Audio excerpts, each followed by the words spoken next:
sudah rindu tayangan kami dong. Apa yang akan kita bahas kali ini? Apa?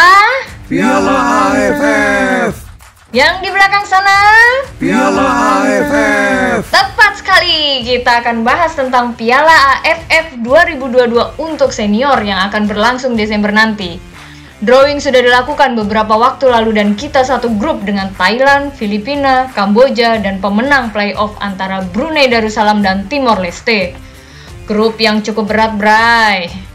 Namun bukan berarti kita tidak mungkin lolos, bahkan kita berpeluang menjuarai Piala AFF kali ini. Nah, apa saja yang harus diperhatikan oleh Coach Sintayong dalam turnamen ini? Berikut analisa dari Ketua Umum Paguyuban Supporter Timnas Indonesia, Bung Ignatius Indro, hanya di The Canal Bowlers.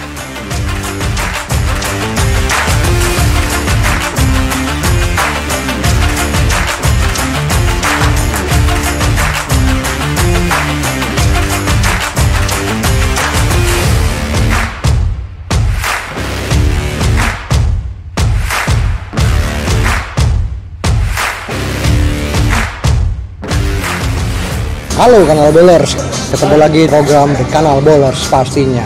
Dan apa yang akan kita bahas tentunya adalah peluang Timnas Indonesia di dalam Piala AFF tahun 2022.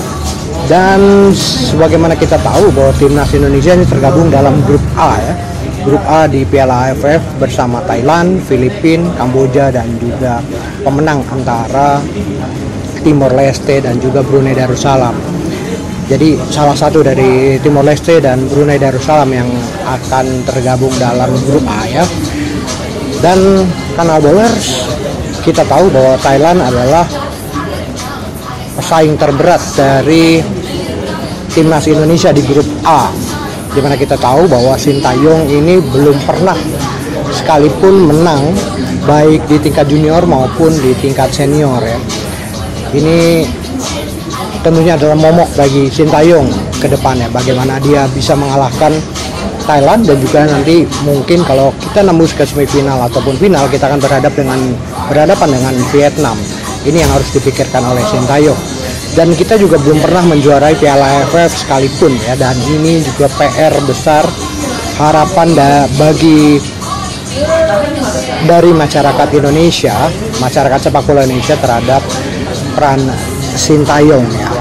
Dan selain itu Thailand memang secara kompetisi di negaranya mungkin lebih baik dari kita, sehingga dia menghasilkan kompetisi tersebut menghasilkan pemain-pemain timnas yang memang berkualitas, dan ini yang menjadi momok dan harus dipecahkan oleh Sintayong tentunya. Dan karena Bowlers kita akan bahas tentang Piala AFF kali ini, bagaimana peluang Timnas Indonesia. Kita akan kembali lagi setelah yang satu ini.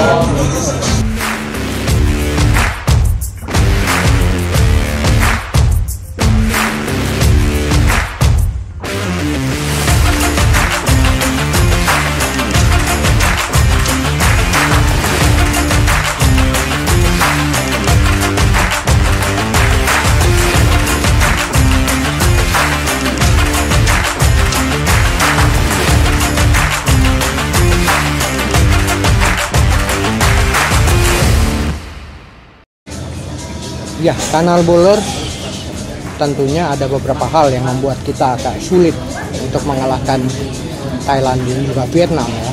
Di pertandingan-pertandingan sebelumnya itu ya, bahwa sejak Sintayong memegang timnas ini kita belum pernah menang baik di tingkat junior hingga senior untuk mengalahkan Thailand maupun Vietnam. Yang pertama adalah sulitnya Sintayong untuk memilih striker dari timnas Indonesia yang mematikan. Kita memang punya Stefano Lillipali, ada Ronaldo Kuate, lalu juga ada gelandang-gelandang kreatif seperti Egy Maulana Fikri ataupun Witan Sulaiman ya. Namun ini memang masih menjadi PR karena memang kompetisi kita, klub Indonesia ataupun klub-klub yang bermain di Liga 1 ini lebih menggunakan striker-striker asing, dan itu menyebabkan kita sulit memperoleh striker-striker yang mematikan di gawang lawan gitu ya. Dan kalau kita melihat lagi dari sisi misalnya gelandang, kita punya Ricky Kambuaya, ada Marco, lalu ada juga beberapa pemain lainnya. Ini tentunya menguntungkan ya buat timnas Indonesia, dan ini harus dimanfaatkan betul oleh Sintayong. Umpan dari kaki ke kaki, jangan lebih memaksakan long ball yang tentunya akan menyebabkan kita banyaknya kehilangan bola, dan ini yang harus dimanfaatkan oleh Sintayong ke depannya untuk melawan Thailand maupun Vietnam. Dan kita tahu bahwa Thailand dan juga Vietnam memiliki skill individu yang bagus, postur tubuh yang juga bagus, lalu juga kengototan luar biasa dari pemain-pemain Vietnam. Ini yang menjadi PR, bagaimana stamina pemain kita jangan sampai bola dikuasai oleh lawan, terutama pemain-pemain Thailand dan juga Vietnam. Ini yang harus diperhatikan oleh Sintayong ya. Bila kita tidak memiliki striker, kita masih ada pemain-pemain yang bisa diharapkan memiliki kreasi ya. Ada Sandi Ramdhani, ada Marcelino, ada juga Ronaldo Kuate gitu ya, untuk ditempatkan di posisi striker sebagai striker bayangan. Ini menggunakan false nine ya. Nah, ada juga di pertahanan, ada Asnawi, ada Pratama Arhan gitu ya, ada juga pemain-pemain lainnya ya. Ini bisa kita lihat, ini bisa dimanfaatkan asal jangan kita lebih banyak long ball. Pertahanan kita sudah cukup solid, apalagi ditambah Jody Amat dan juga pemain-pemain naturalisasi lainnya, Elkan Bagot gitu. Ini tentunya memperkuat pertahanan kita. Namun di sisi tengah kita harus menguasai permainan. Lalu di penjaga gawang tentunya kita ada Nadeo yang tentunya menjadi langganan timnas Indonesia. Dan nanti kita lanjutkan lagi bagaimana analisa kita terhadap peluang Indonesia di Piala AFF.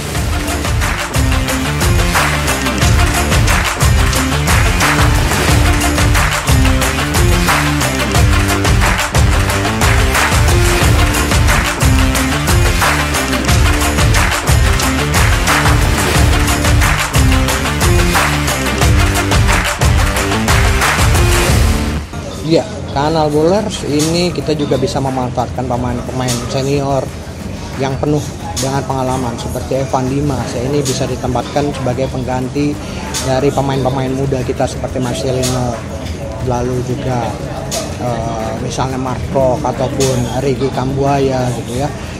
Tentunya kita berharap Ricky Kambuaya dan juga Marco ini semakin kompak ketika dia berada di satu tim di Persib Bandung gitu ya. Namun kita tahu sendiri bahwa prestasi Persib Bandung sejauh ini sedang menurun, dan ini adalah pembuktian dari Ricky Kambuaya dan juga Marco bagaimana kerjasama dua gelandang ini bisa dimanfaatkan oleh Sintayong. Tapi Kanal Bowlers ada juga yang harus dipikirkan, ya ini adalah di Piala AFF ini tentunya tidak masuk dalam agenda FIFA ya, agenda FIFA, sehingga klub-klub yang ada pemain-pemain Indonesia yang berada di luar negeri ini berhak untuk menolak ataupun melepaskan pemain-pemain tersebut untuk bermain di Piala AFF. Ini yang harus dicermati juga oleh Sintayong ya. Beberapa pemain kita, Pratama Arhan, Asnawi, Mangkualam, lalu juga pemain-pemain naturalisasi ada Jody Amat dan juga Sandy Walsh ya. Lalu juga Elkan Bagot, apakah dia bisa dilepas oleh klubnya? Kita tahu bahwa di bulan November hingga Desember ini ada Piala Dunia, sehingga kompetisi di negara masing-masing tentunya akan istirahat ya untuk pelaksanaan Piala Dunia. Nah, setelah itu Piala AFF akan berlangsung Desember ini, tentunya akan menjadi PR sendiri, misalnya pemain-pemain itu tidak bisa dilepas oleh klubnya masing-masing. Ini menjadi PR. Namun tentunya Sintayong bisa memanfaatkan pemain-pemain yang ada di Liga Indonesia. Kita masih punya beberapa pemain yang memang memiliki kualitas ya, terutama pemain-pemain muda kita yang berasal dari U19 ini bisa dimanfaatkan. Ada Ricky Kambuaya masih ada main di situ, lalu juga Sadil Ramdhani masih bisa main di Piala AFF. Ada pemain-pemain depan kita, Stefano Lillipali, lalu ada juga striker. Namun saya katakan tadi bahwa permainan harus tetap dari kaki ke kaki dan jangan mengutamakan permainan long ball. Saya harap Sintayong bisa mengatasi masalah ini. Oke, Kanal Bowlers, itu sedikit analisa dari saya, dan ini ada bola dari Saka, dan ini adalah perusahaan Korea nomor 1 di Korea, dan Anda bisa pesan bola ini secara custom. Bisa menghubungi di nomor telepon 081294468282 seperti nomor telepon di atas ini. Keluar di bawah.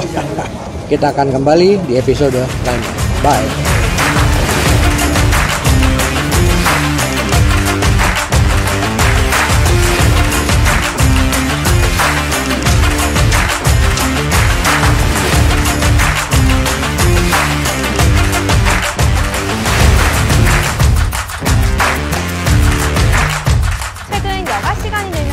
스포츠를 즐기는 사람들이 많다고 합니다.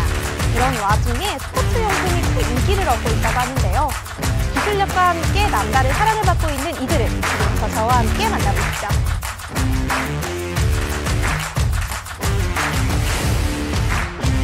저희 회사는 저의 사장성과 기업가 정신으로 탄생된 회사고요.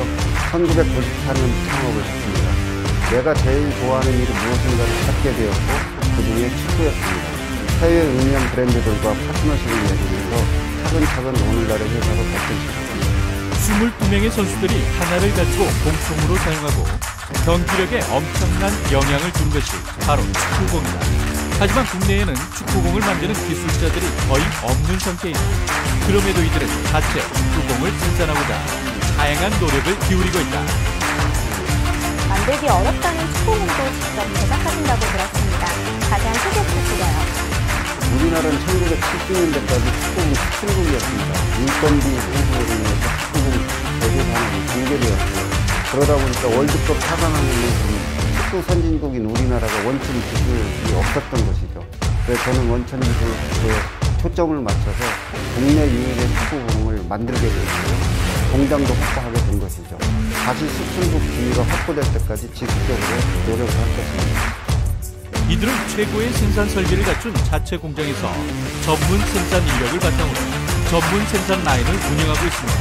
인도네시아, 베트남, 중국 등 다수의 생산 협력 업체를 운영하고 있다. 이로 인해 사계절 전초는 최고 품질의 제품들을 생산 공급함과 더불어 소비자들의 지속적인 만족도를 높이고 있다. 지금도 꾸준한 연구 개발을 통해서 기술력을 확보하고 계신다고요? Gimana analisa Bung Ignatius Indro, Besti? Tajam kan? Istilah kata nih, setajam jarum suntik. Ente kadang-kadang. Ente kadang-kadang. So, menurut kalian, apakah Sintayong tahun ini bisa membawa Indonesia juara Piala AFF untuk pertama kalinya? Please, komen di bawah ya. By the way, buat kamu yang punya tema menarik untuk dibahas, ditunggu komennya juga ya, Bray. Tapi, tentang bola ya, bukan tentang dukun atau Firdaus Oil. Oke. Jangan lupa subscribe, like, and share di medsos kalian untuk membuat channel ini lebih berkembang. Sampai ketemu di episode selanjutnya yang gak kalah seru pastinya. Salam olahraga, bye!